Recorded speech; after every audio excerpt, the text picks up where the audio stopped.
ఇర్మియా గ్రంథం 29వ అధ్యాయము 11వ వచనంలో ఒక చక్కని మాట వ్రాయబడింది. Jeremiah chapter 29 verse 11.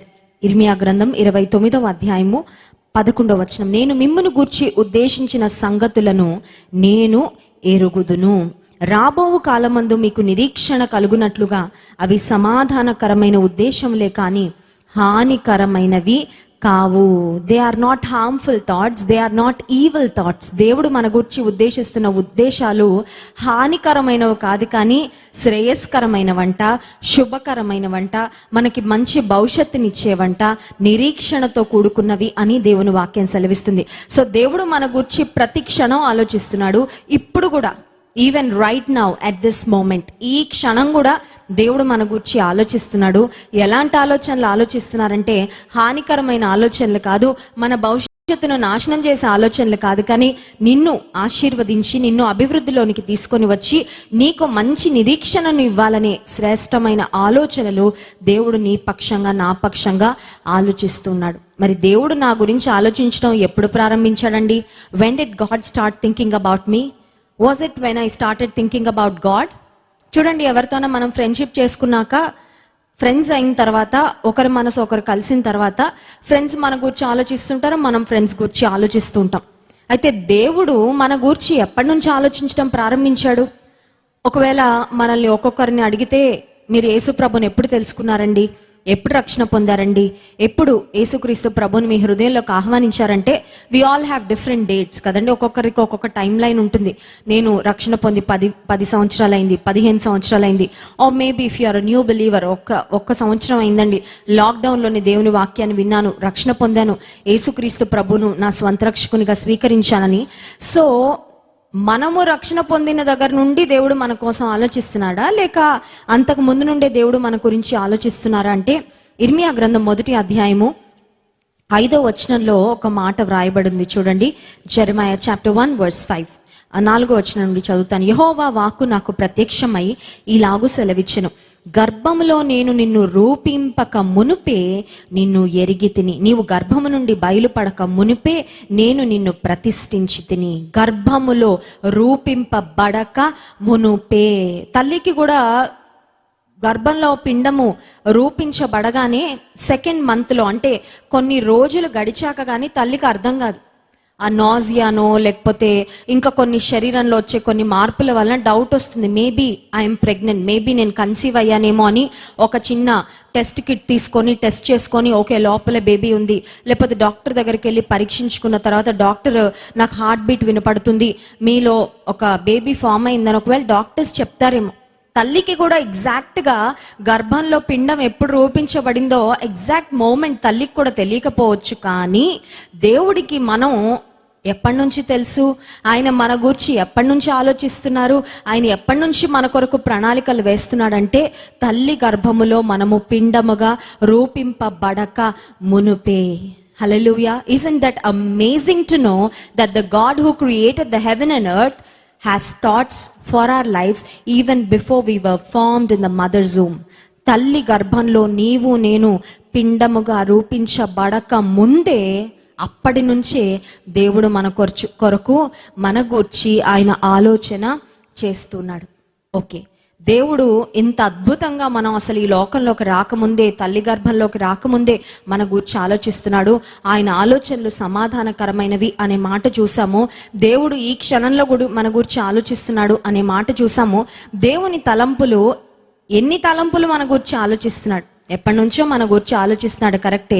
అయితే దేవుడు ఎన్నిసార్లు మన గురించి ఆలోచన చేస్తున్నాడు, ఆయన తలంపులు మన పట్ల ఎలా ఉన్నవంటే, 40వ కీర్తన 5వ వచనంలో కూడా ఇంకో చక్కని మాట వ్రాయబడింది చూడండి. Psalm 40 verse 5, మా ఎడల యెహోవా నా దేవా, నీవు మా ఎడల జరిగించిన ఆశ్చర్య క్రియలను, మా ఎడల నీకున్న తలంపులను బహు విస్తారములు, వాటిని వివరించి చెప్పేదని అనుకుంటున్నా అవి లెక్కకు మించియున్నవి.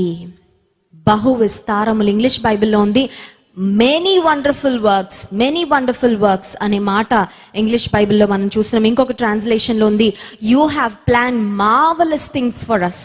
అద్భుతమైన ప్రణాళికలు దేవుడు నీ పట్ల కలిగి ఉన్నాడు. అసలు నమ్మగలవా?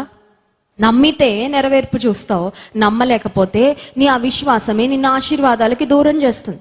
కొంతమంది నమ్మలేరండి. బ్యాంకుకి వెళ్ళండి అయ్యా, నీ పలానా ఇంత డబ్బులు ఇస్తున్నారంట అని అంటే, నేను నమ్మనండి, ఇంట్లో కూర్చుంటే నీకు రావు డబ్బులు. నువ్వు ఒకవేళ చెప్పిన వ్యక్తి యొక్క సమాచారం మంచి సమాచారమే, ఆ వ్యక్తి ఫేక్ న్యూస్ స్ప్రెడ్ చేయరని నమ్మి వెళ్తే మేలు పొందుతాం. దేవుని వాక్యము యథార్థమైనది, సత్యమైనది, నిశ్చయమైనది.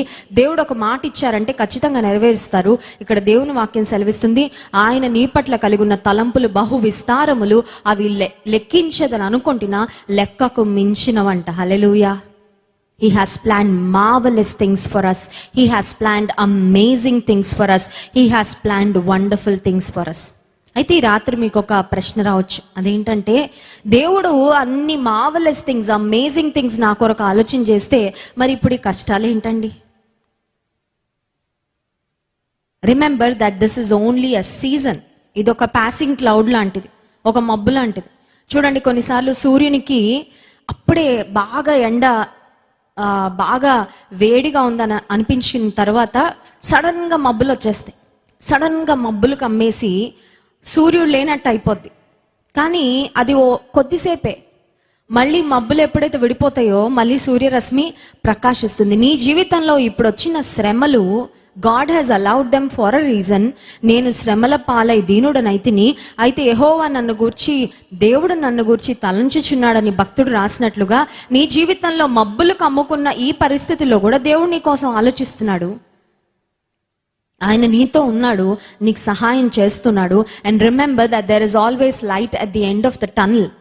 టనల్ తెలుసా అండి? దాన్ని ట్రైన్ కొన్నిసార్లు సొరంగం లాంటి ఒక మార్గంలో గుండా వెళ్తూ ఉంటుంది. ఎస్పెషలీ హిల్లీ ఏరియాస్లో ఆ కొండ చర్యలు, ఆ కొండలు ఉన్నప్పుడు ఆ కొండలను తొలిచి వాటి మధ్యలో ఉండి రైల్ ట్రాక్ వేస్తూ ఉంటారు. సో ఆ టనల్లో ప్రయాణం చేస్తున్నప్పుడు కొద్దిసేపు ఆ ట్రైన్లో చీకటి అయిపోద్ది, గాలి ఉండదు, ఉక్కిరి బిక్కిరి అయిపోతూ ఉంటారు. లోపల చిన్నపిల్లలు ఉంటే ఏడుస్తూ ఉంటారు భయపడి. కానీ ఆ లోపల ట్రైన్లో కూర్చొని మనం ఒక నిరీక్షణతో కూర్చుంటాం. ఏమనంటే, ఇది కాసేపే, ఇది 5 minutes, 10 minutes. ఒకవేళ చాలా లాంగ్ టనల్ అయితే ఓన్లీ 15 more minutes. ఒక 15 నిమిషాలు అయ్యాక మళ్ళీ వెళ్తురు వస్తుంది, మళ్ళీ కిటికీలో ఉండి ఫ్రెష్ ఎయిర్ వస్తుంది, మళ్ళీ ఇంకా చీకటి ఉండదని మన నిరీక్షణతో ఎదురు చూస్తూ ఉంటాం. నీకు కూడా విశ్వాస జీవితంలో శ్రమలు వచ్చినప్పుడు ఉండవలసినది నిరీక్షణ. You have to have hope and you need to have hope in the lord. దేవుని యందు నీవు నిరీక్షణ కలిగి ఉంటే నీ జీవితంలో ఏ మబ్బులు కమ్ముకున్నాయో ఆ మబ్బులను ఎలా తొలగించాలో ఆయన ఆలోచన చేస్తున్నాడు. He has already planned for it. నువ్వు వరి అవ్వాల్సిన అవసరము లేదు. ఆ మబ్బులు నిశ్చయంగా విడిపోబోతున్నాయి. నీతి సూర్యుడు ఉదయించబోతున్నాడు, అతని రెక్కలు నీకు ఆరోగ్యమును కలుగు చేయబోతున్నాయి. ఒకవేళ చీకటి దినాల వంటి కాలంలో నీవు ఉండొచ్చు. అయితే దేవుడు మళ్ళీ హ్యాపీ డేస్, ఆనందకరమైన దినాలు, సంతోషకరమైన సమయాలు, నీవు దేవుని స్తుతించి ఆరాధించి ఆయన యొక్క మహోన్నతమైన కార్యాలను పొగడి ధ్యానించి సాక్ష్యమిచ్చే దినాలను, సమయాలను తిరిగి నీ జీవితంలో అనుగ్రహించబోతున్నాడు. Just keep trusting the lord and never give up on God. దేవుని యందు నిరీక్షణ కలిగి ఉండు అంతము వరకు.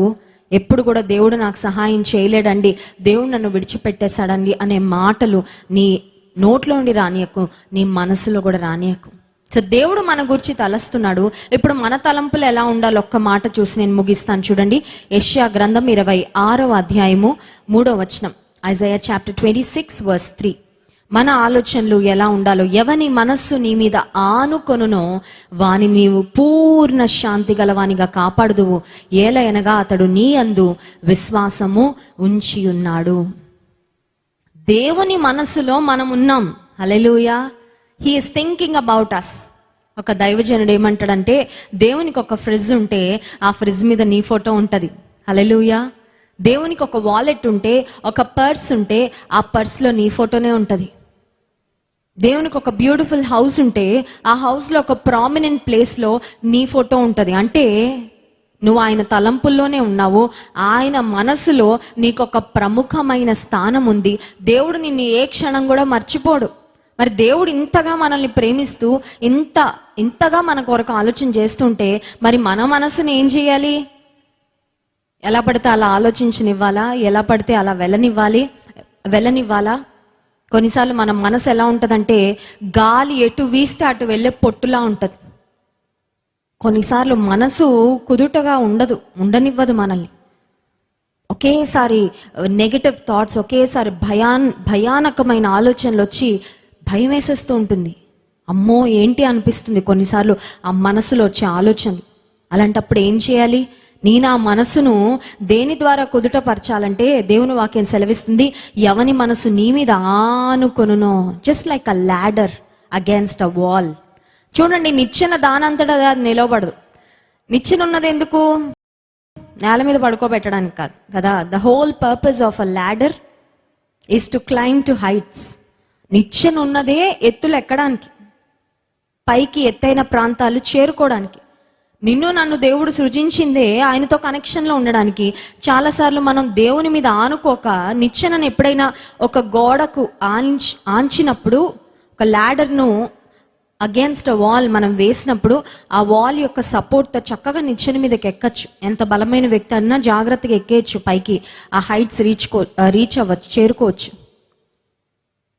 చాలాసార్లు మనం ఏం చేస్తామంటే ఈ మనసుని ఇలా గాల్లో నిలబెట్టడానికి ప్రయత్నం చేస్తాం, అదేమో కింద పడిపోతూ ఉంటుంది. దేవుని మీద ఆనుకోవాల్సిన బదులు మన శక్తి మీద, మన బలం మీద మనం ఆనుకోవడానికి, మనుషుల మీద మనం ఆనుకోవడానికి ప్రయత్నం చేస్తాం. ఒరుగుచున్న గోడను, పడబోవు కంచెను ఆనుకున్నట్లుగా ఉంటుంది కొన్నిసార్లు మన పరిస్థితి. మనుషులు వాళ్ళకే బలం లేదు, వాళ్ళకే ధైర్యం లేదు, వాళ్ళ మీద నువ్వు ఆనుకుంటే నీ పరిస్థితి ఏమవుతుంది? దేవుని మీద నువ్వు ఆనుకోగలిగితే, ఎవని మనస్సు నీ మీద ఆనుకొనునో వాని పూర్ణ శాంతి గలవానిగా కాపాడుదు అనే వాగ్దానము ఈ రాత్రికాల సమయంలో దేవుడు మనకిస్తున్నాడు. ఆయన మిమ్మల్ని గూర్చి చింతిస్తున్నాడు. Just lean on the lord, అంతే. ఆయన మీద ఆనుకో, ఆయన ఇచ్చే సమాధానం ఇన్స్టెంట్గా నీ జీవితంలో అనుభవిస్తాం. నీ మనసులో ఏ అలజడి, ఏ తుఫాను కమ్ముకుందో, ఏ మబ్బులు కమ్ముకున్నాయో వాటన్నిటిని దేవుని మీద ఆనుకోవడం ద్వారా, దేవుని మీద నమ్మిక ఉంచడం ద్వారా, నీ భారాలు, నీ చింతలు ఆయన మీద వేయడం ద్వారా గొప్ప నెమ్మది, గొప్ప నిమ్మళమైన పరిస్థితిని నీ జీవితంలో అనుభవిస్తావు. ఈ రాత్రికాల సమయంలో ఎటువంటి తుఫాను నీ మనసులో చెలరేగుతున్నప్పటికీ దేవుని అడుగు, దేవుని మీద ఆధారపడు. ఆయన నీకు సంపూర్ణమైన జయమును, నెమ్మదిని అనుగ్రహిస్తాడు. దేవుడి కొద్ది మాటలు మన వినికిడిలో దీవించునుగాక. ఆమేన్. కళ్ళు మూసుకోండి, ప్రార్థన చేసుకుందాం. పరిశుద్ధ ప్రేమ కలిగిన తండ్రి, గొప్ప దేవానికి స్తోత్రాలు. నీ వాగ్దానాన్ని బట్టి వందనాలయ్యా. ఎవని మనసు నీ మీద ఆనుకున్నో వారిని పూర్ణ శాంతి గలవానిగా కాపాడుతానని వాగ్దానం చేశావు. నీ మీద ఆనుకున్నట్లు మాకు సహాయం చేయి, మాకు నేర్పించండి అయ్యా.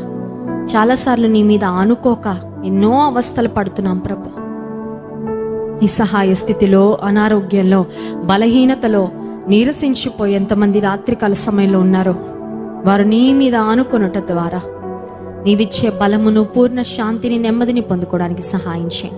నీ వాక్యము మా హృదయాల్లో నీవే ఫలింపచేయమని యేసు నామమున ప్రార్థిస్తున్నాం తండ్రి. ఆమేన్.